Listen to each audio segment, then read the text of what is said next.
Welcome to Monticello Podcasts, where we look at various aspects of Monticello, Thomas Jefferson, and the work of the Thomas Jefferson Foundation, which has owned and operated Monticello since 1923. I'm Chad Woolerton, Monticello's webmaster. Whenever we talk about the subject of Jefferson's death at Monticello, we generally also talk about his debt.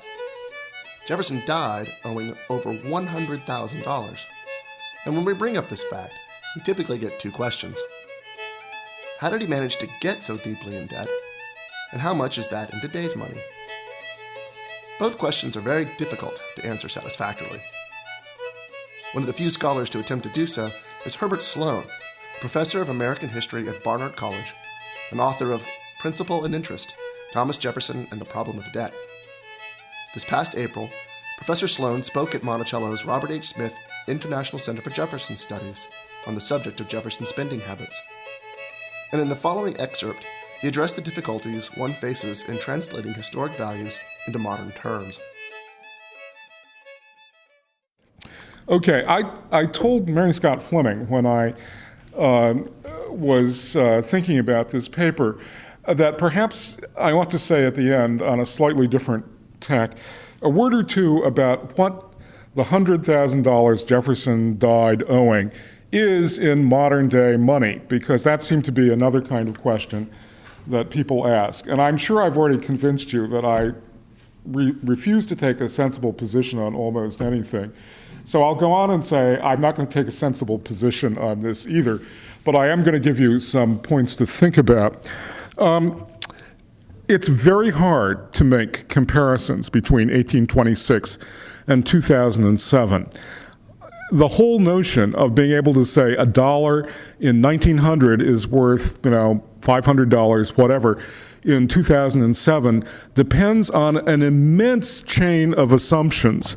And if you really want to find out about the assumptions that go into those kinds of calculations, there's a wonderful website called www.measuringworth.com. And then there is a spectacular book by somebody who is not here this afternoon but will be with us for the board meeting tomorrow, John McCusker.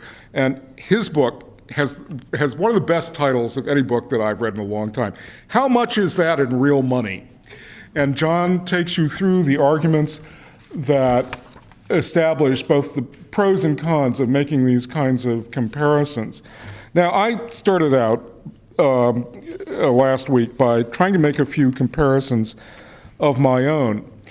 And I thought about, well, what would be a way to sort of concretize what people earned in the early 19th century and how much that would be worth today.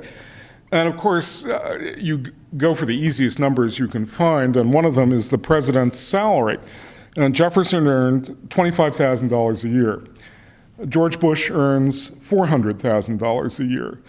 Does that mean that the $25,000 a year establishes a benchmark? And so if we multiply early 19th century values by 16 to get 400,000, we come up with the 21st century equivalent, so that Jefferson's $100,000 of debt would have been something like $1,600,000 in 2007 terms.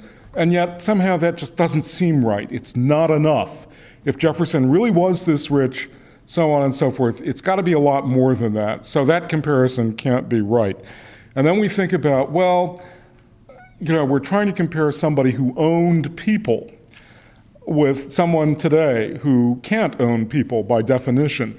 And how can we even possibly compare the market basket of goods in 1826, that includes slaves, with the market basket of goods in 2007, which doesn't include slaves but may include, CDs and all sorts of other things like that weren't around in Jefferson's day.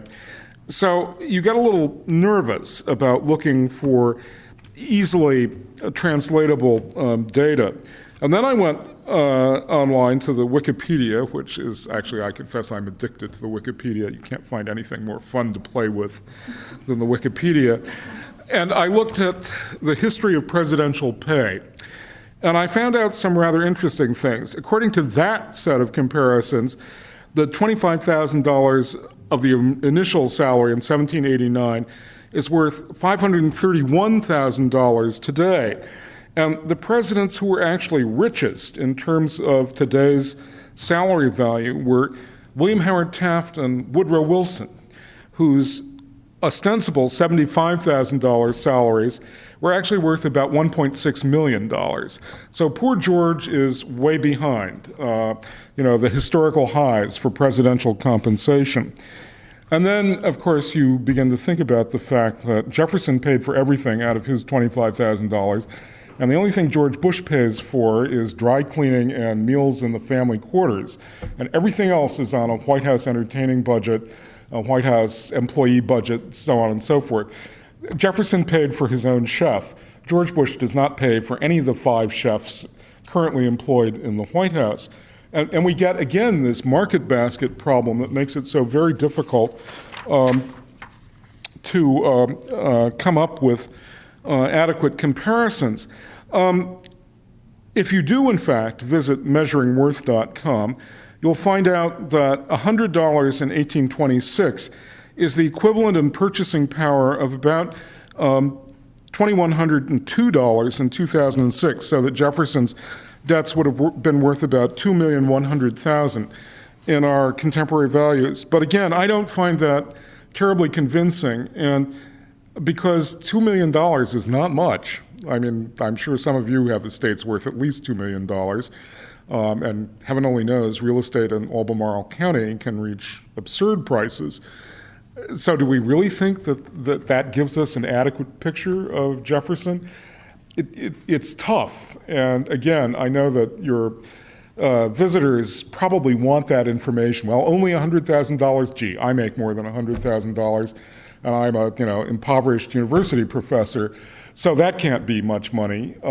So he's got to have really, owed millions and millions and millions, and just tell me that it was actually $25 million, and I'll go home happy.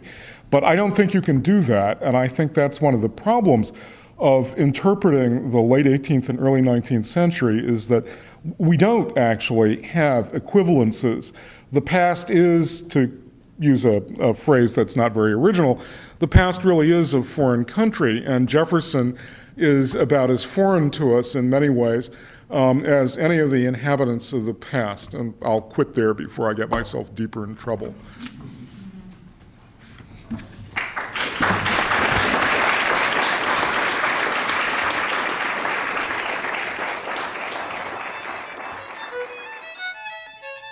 That's it for this time. If you'd like to hear the entire talk and the question and answer period that followed, go to our podcasts page at monticello.org/podcasts and click on the ICJS podcast button on the left side of the page. You'll find the entire talk there, along with earlier talks sponsored by the Center. Thanks for listening.